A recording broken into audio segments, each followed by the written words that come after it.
Long story short, I was born in South Africa during the apartheid regime. And at a very young age, I realized that I was being sent to a school that was different to my neighbors.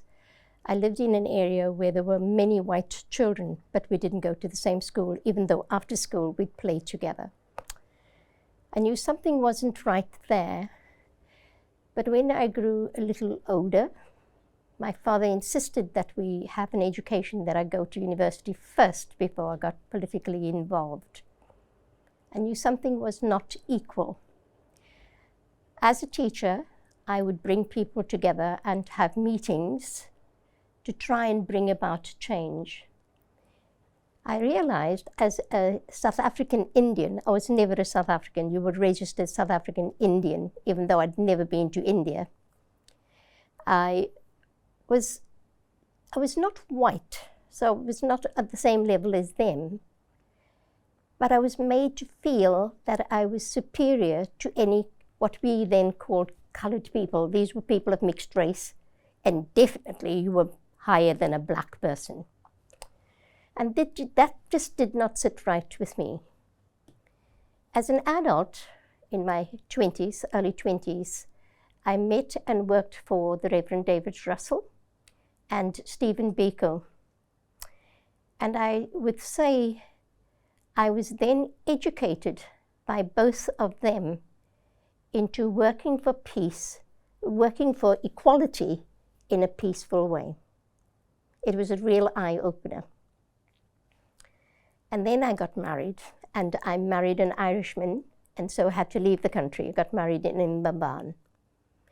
And because we could not live together in South Africa, I immigrated to Britain.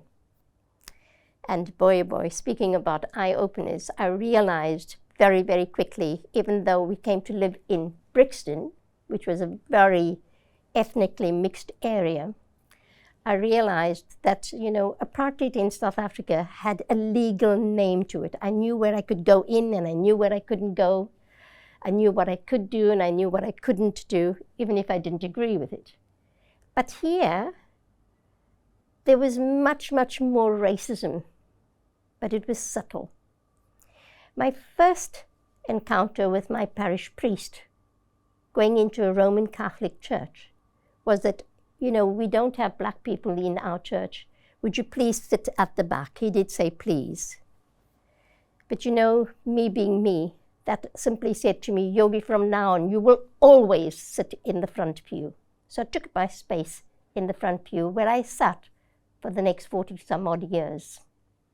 But little things like I'd go into a shop, in Brixton on the main road. There was a white, I always remember this, there was a little shop, and the white shopkeeper would say to me, would you please go to the Pakis down the road? Your cousins down the road.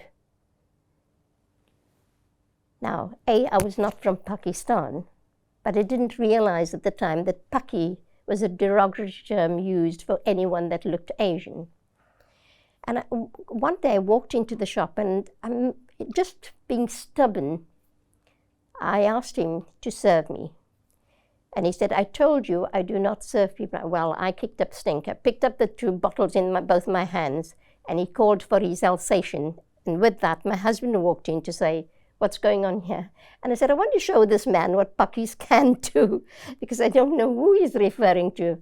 But if that's what he wants, that's what he will get. And my husband said, you're going to become violent? I said, no, I just want to explain to him what it means.